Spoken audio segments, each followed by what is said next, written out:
All right, so I'm looking at the skills for specialist page on the World Anvil page.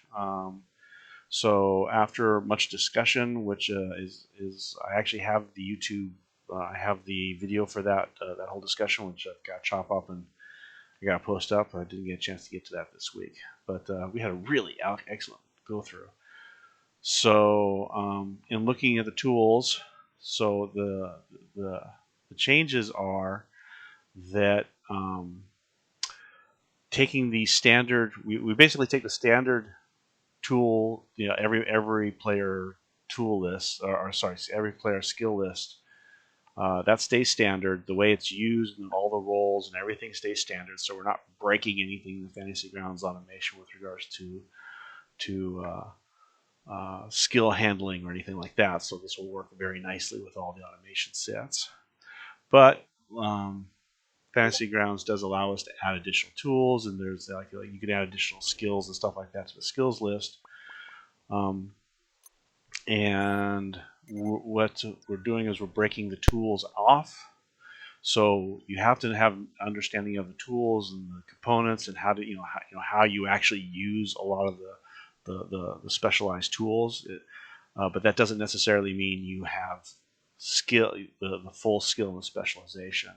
But the toolkits essentially, if you need them, or if you don't, if you have them and you have the knowledge, they add bonuses to your rolls. I've remixed the gaining of the skills portion of it, which is essentially there's a certain number of skills that every player gets whenever they level up. Those are just basically skill points. And essentially all we do is we say, hey, I'm going to get some stuff. I'm going on my downtime. I'm going to grab some study materials to do this because I want to go that direction. So that way, when you hit the next level, bam, you spend your skill points, and Bob's your uncle. So, any questions or any comments on this? Nope. Yeah, I'm good. Okay. All right. So there are some weird. I tried really hard to play. I played with a lot of synonym engines and thesauruses online to try and find reasonable names for some of this stuff. Um, but what we're breaking this down to is uh, that if one of the specialized skills is in the wrong bucket, I'm happy to move it because again, this is supposed to be both believable, playable, but also make it kind of fun and easy for us to do some really cool stuff. Um, the ones that will catch you by surprise are under investigation. There's a skill called cramming, um, which is a really fun thing that I actually know a couple of people that have been trained to do this, and so I I want to make sure that it came into the system because I know it's real. So what cramming is that your character has studied and figured out and developed a mind map or a mind temple or a mind palace or any one of those techniques that allows you to store a great deal of information temporarily that gives you knowledge of a specific set. And this basically means that you have cramming, and with cramming, you can swap out what skills you have proficiency in because the cramming will let you add proficiency on other skills that you wouldn't normally have or knowledges. So, like for example, if you suddenly need to have some specific knowledge about vampire histories, well, then if someone has cramming, they can go to the library, they can spend a couple days cramming on the vampire histories, and then they basically have all the rules for vampire histories. Now that's not going to be very useful once you're finished with that one, you move on to the next thing. So cramming lets you have one skill slot that you literally bounce around. The other one that has a couple extra fun parts is breakfall. Breakfall is the art of being able to control whether or not you go prone, and also to resist going prone, as well as it allows you to, with a successful breakfall roll, you can recover from being prone as a on an instant. Was it? It's not a bonus action; it's a free action. So with breakfall, if you're knocked prone, you can bounce back up and still have your bonus action and your normal action. You don't have to spend time getting back up. Also, it allows you to reduce damage from taking falls.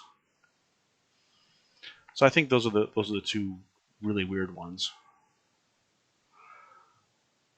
Any other ones that pop out that you're like, I don't know what this means?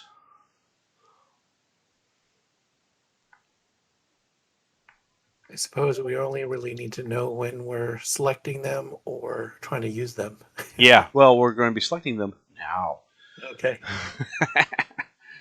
um, so everybody is third level, and I also have a list of toolkits down the bottom. And by the way, the toolkits costs. If you have proficiency in a tools kit, it also means that you can reassemble it, or if you're in the wild, you can make an approximation of it that's good enough to give you most of your bonuses. And with a very successful roll, you can actually even get away with not having to, actually rebuilding it completely, except for like specialized things like, like medical kits might need a scalpel. So it's like, yeah, you're not gonna find that. But a perfect roll on the rebuilding it would mean like, oh, you managed to recover the lost one or something like that.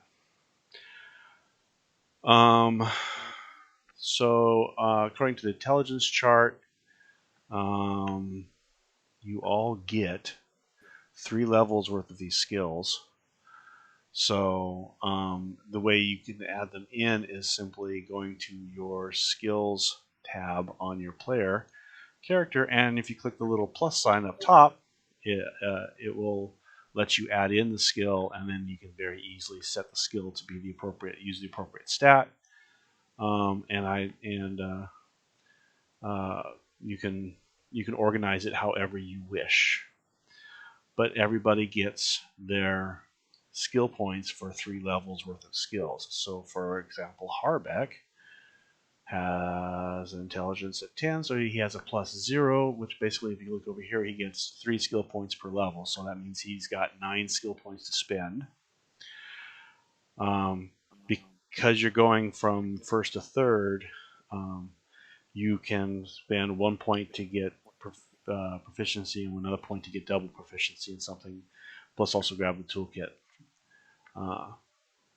So this is kind of the fun moment in time. Baz, you get. Oh, you're also intelligence 10, so you also get 3 skill points per level, so you got 9 to spend. So we can only put these skill points into specializations for a root skill that we are already proficient in? Yes, so you have to have proficiency in the root skill to buy the specialization for that skill. Now you can you can also use these skill points to give yourself proficiency in other root skills. Oh, okay. So they can go anywhere in the skill system. Go ahead. Can I put proficiency in, for instance, performance? I don't have a proficiency. Can I put a proficiency in that? Yep. So I can That's go one. So clicking the little star on performance gives you proficiency, and that's 1 skill point out of 9. So you have 8 left.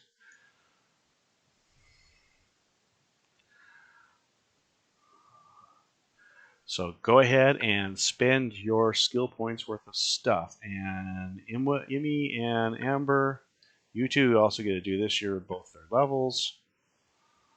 You can compare your intelligence. So intelligence 10 gets 3 per level, so I get 9. Yep. And Emmy, you have an intelligence of 14, so you get 4, so you get 12. Yummy. Okay, so I have a question. Go. Where do I see the skill list? The ones that list cramming and I posted the link in Discord. Yeah. Oh, okay. Yeah, it's So I have it's to go on. back to Discord. So if you go to Discord or Well, it's on the World Anvil site. It's also the skills is in the RPG section. So it's the title of the page is Skills for Specialists. So Yeah, I if you posted a direct link in Discord Yeah, on the I general clicked on it. cool. Okay, there we go. page right there. Got it. Yeah, because I had to load the handbooks weren't loaded on this machine. I was doing that.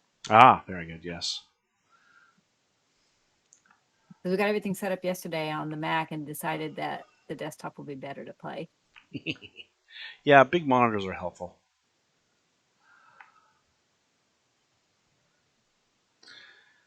While you guys are doing that, I'm going to put on some background music for the audio stream. Where's my mouse? There's my mouse.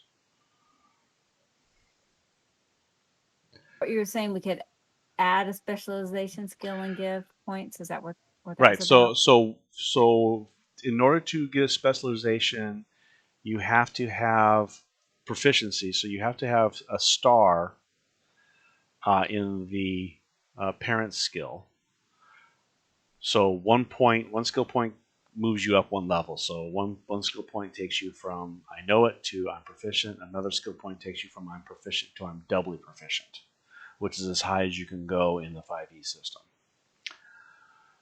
So the specialization skills are listed by the attributes like strength, dexterity.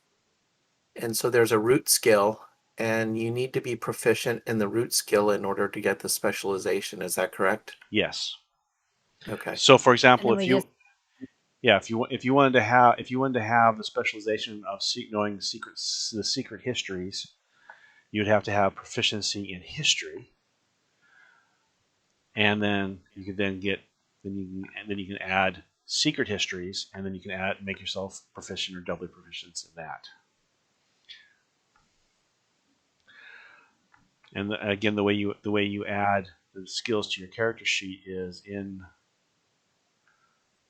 your character sheet.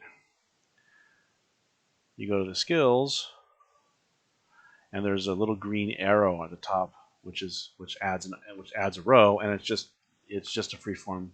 It's just freeform typing. You just click on the line and type in the name, and you can name it however you wish to organize it so that it works for your brain, so you can find what you're looking for. So, Insight has a specialist skill of tactics, which Yes. requires navigator's tools. Yes. How would that work in practice? So, for example, if you were trying to coordinate the activities or guess, like I was like someone's moving some armies, or like this bandit group was a good example. You would then say, okay, let me get a map. Let me get some reports. Let's see what's going on. I can see what they're doing. So then you'd use the navigator's tools to measure distances. Like this is where they attack. This is what they're doing. This is the distances. They're going to be somewhere inside this circle. And then you can, it would let you then go, okay, what we need to do is we need to have somebody over here. We need to have something over there. We need to do scouting missions this direction. It would let you find. It would let you hone in and find stuff. It also lets you control large organizations like military units should you get up to that level, which will be happening, probably around level 8, 9. Okay. So, like, when we were coming up on the bandit camp previously, if I had that, then I could make a roll to try and get more insight on, like, the way that they're operating and how best to approach. Yes, exactly. Okay, cool. I like that. So you as a player, you can go ahead and roll your insight because you're like, this looks like this is a tough acorn. How the heck do we break it? Right? So you can that just in standard 5e, that is a insight roll. Right? It's like I as a person don't know, but I think my character who's this, kick-ass warrior should. It's like, okay, Yeah. make your insight roll. But if you have tactics, then you can make the tactical roll, which would come with it, which would have a lot of bonuses. And if you also happen to have maps of the region and the tools, you get the toolkit bonuses, meaning your insight Okay. gets more and more accurate. Okay. And then, so for something like that, if I were to put a skill point into it, and I now have proficiency in it, do I also have to have a skill point in the navigator's tools? If you Was it to navigator's tools? use to use the tools, you have to put a skill point into them. So the tools are just another skill, right? So you have to. And on my character, I called them tools, comma something, just so I can quickly find them and say that that's very specifically a tools thing. So if something comes up that would be enhanced by the navigator's tools, then if you don't have them, you don't get the bonuses. If you do have them, then you get the bonuses, or the difficulty class goes down a notch.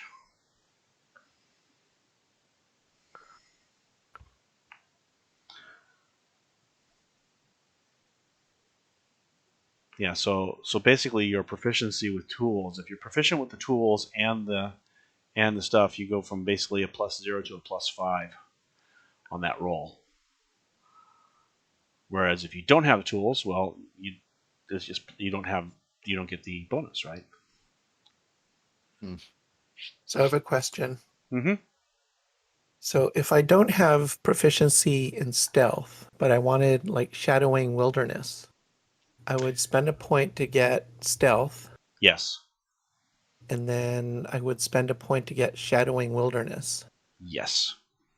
And so both of those would then have the proficiency specified, have the Yes. yellow star next to it. That is correct. Okay. Then And you could also add a point to increase your proficiency. So can your specialization skill be more advanced than the root? Yes. So you can have double proficiency in, let's say, shadowing wilderness, but only be proficient in stealth. Correct. Okay. Because that just means that your character spent a great deal of time learning how to walk very silently with leaving no trails, moving from shadow to shadow in the wilderness, but didn't really bother with open grasslands or jungles or deserts or something like that, right? Again, the whole purpose behind this is I truly enjoy having characters that gain some specialization, so they're the masters of something. Whereas the 5e system basically made everyone the same. Yeah. That I didn't like the toolkits. Because proficiency with the toolkits gave you mastery of everything you could do with that toolkit. I was like, no. Oh man, toolkits are expensive. They are indeed. Let me see if I can afford all the toolkits that I just put proficiency in. You're about to get your bonus rewards from the city, from the city guard. So Okay. So far, I've chosen 3 toolkits: the adventurer's tools, the medical tools, and navigator's tools. sweet. Yeah,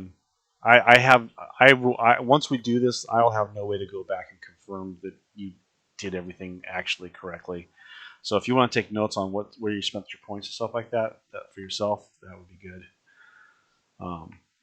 But this Torturer's tools. That'd be good for Baz. which tools are those? The torturer's tools, so Yes. he doesn't have to bite off somebody's foot. Oh, come on, that was classic, and it worked It so was well. classic. I really enjoyed it. It was perfect. So I just finished adding everything, Okay. and hopefully it's good. let me look at your character. What'd you get? So, you added medicine and medicine, herbs, trade. And then I also did stealth and animal handling. Okay, 1 proficient. that's 9 points worth of stuff. I think, yeah. Okay, so animal handling was 1. Oh, and then Medicine. also I had to get performance, medicine, and stealth. So I got Oh, so 4 performance, base. medicine, stealth. Oh, I see. Yeah, that's good. So 5, and then you did double medicine herbalist and double performance trading. Okay. For your medicine, you might want to take a toolkit. So maybe if you might want to take one of the double proficiencies like off of performance trading and add in the medical toolkit. So Wait, so can you explain that? Because how can I put a skill into a toolkit? well, so the toolkit is basically specialized tools. It's like you might understand how the body works in applying bandages and stuff like that, but what is a spreader used for? What are these various clamps used for? How do I do that? This kind of stuff. So the toolkit has it has a special set of tools which are truly unique to that particular skill set. And with the toolkit, you get bonuses to the rolls. Are the toolkits int based, or do they not have a stat associated with They them? don't have a stat associated with them. Okay. So, Like that? yeah, sure. Okay. And you moved your performance training down to 1. Yeah, there you go. Yeah, so exactly right. So this way you can say, we can structure the toolkit specifically to the type of medicine you want to practice, which for you is going to be the field magic and stuff like this with herbs. So you're going to have clippers, you're going to have preservatives, you're going to have some chemicals in there which are specifically for preserving certain herbs or processing certain things into elixirs, this kind of stuff, and that will allow you to make healing rolls and that and as well as other items. Like you can also make minor like a healing salve that provides like that acts like a healing potion, that kind of stuff. Okay. Got it. So on my sheet under inventory, I see the treasure. Yes. I see the conversion rates from Chirac to Dram, Ring to Chirac, etc. Yep. There's one that says GP. Right. So a crown is a gold crown is a small gold coin that people clip into fourths. So a gold piece is a piece of a crown, and So it's a fourth of a crown. so it's a fourth of a crown, right? Okay. And what they've done is they've started they now mint these coins specifically so that the gold piece, so that there's actually a cutting lines on the crown, and each quadrant of the coin has a different Duyana imperial symbol, a panther, a dagger, a wreath of olive leaves, and something else I forget. Okay, I just wanted to know the conversion rate. Right. So the gold piece and the gold piece matches up to the D&D 5e gold piece. So Right. and the Chira matches up to the D&D silver piece. And the rings or pennies match up to the D&D's copper pieces. So that way we can use most of the pricing charts that are in the player's handbook, because those are actually quite reasonably accurate. They're a little overpriced, really, but they're fairly accurate to historical pricing for civilizations with availabilities and wage structures that match up with kind of a real world situation. So they did a really good job of that. which made it really easy for me to adopt it to this, because the whole imperial coin system is actually based off of reality too. So, and then a dram is a generic term for any piece of silver nugget, silver ore, silver dust that weighs a specific amount, which is 1 dram. So, if you find a vein of silver, or you find, or you attack a silver mine and you walk away with a bag full of silver nuggets or something like that, those will get weighed in dram weights, and then that will tell you how much silver it's worth. Okay. And if you want to look up some really old stuff, 1 dram is equal to 4 farthings. Just saying. Because that's old English stuff.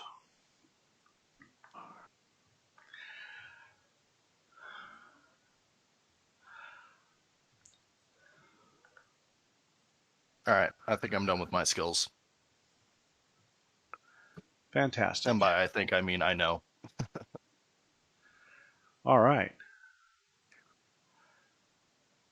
So, let me see here. It's not coming to me. Where's it going?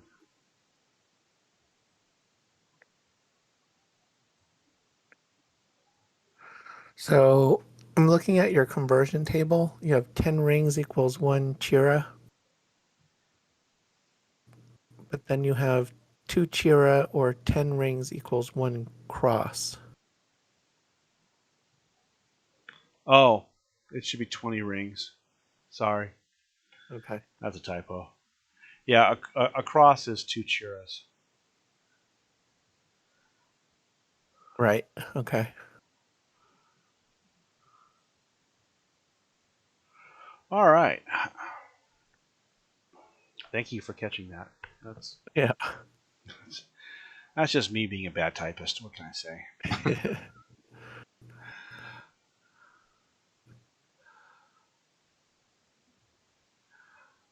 All right.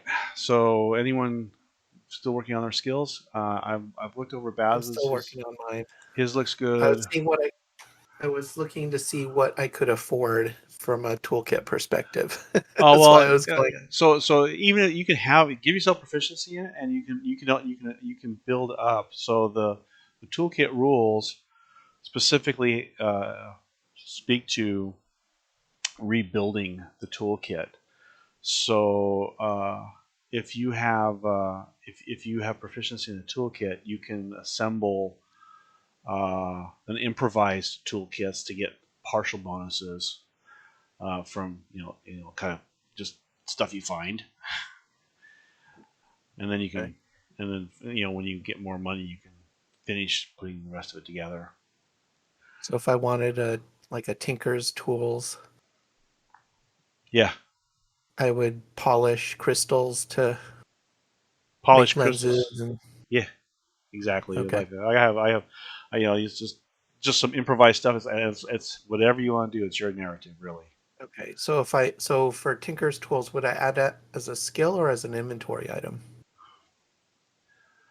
So first off, if you want to add that tools, you have to add the skill, and then in your inventory, you would have you give yourself a tinker's toolkit, and then maybe in parentheses, or you put like improvised temporarily or something like that, or lost or something, so that we know. And by the way, since we're kind of in between and we have plenty of time, I'll say that if anyone's given themselves proficiency in toolkit and they don't actually have the tool, the tools weren't already in their inventory, you can just go ahead and give yourselves an improvised version of it temporarily until you get around to purchasing it, unless you have the money to actually pay for one. I have the money to pay for one. You have the money to pay for one, just one. Yeah, not all of them. Yeah. Well, and some toolkits come with more specialized tools, or like in the case of the Tinker's toolkit, it has various loops and a whole bunch of magnifying stuff, as well as a wide array of wrenches and controls and pliers and stuff. So there's lots of little moving gizzies that just can't be found in the wilderness.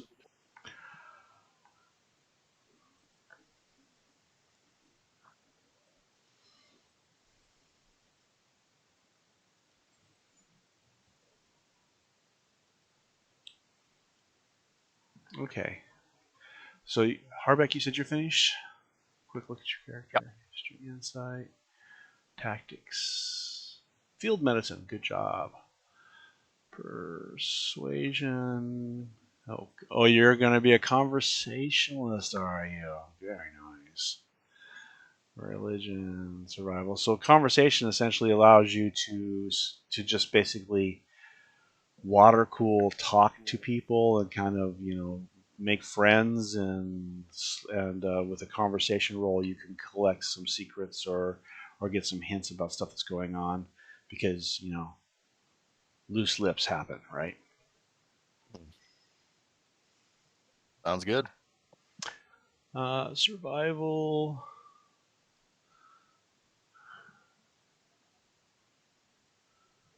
Deal. Very nice. Okay. I'm looking forward to playtesting this system to see if it actually works.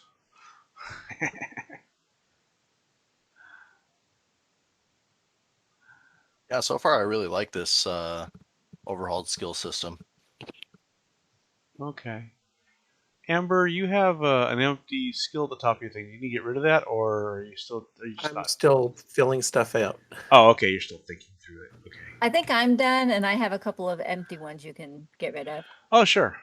So the way you get rid of the empty ones is there's a little brown slash mark at the bottom right of your thing. If you click it once, it will let you. It'll give you a red dot line thing that if you click twice, will eliminate something. All deletions are double confirmed. Aha, got it. Indeed, you did. And then you click that thing to turn it back off, so you don't accidentally delete something else. Yeah, got that too. Yeah, those are a little scary, all those little lines. Yeah. Okay.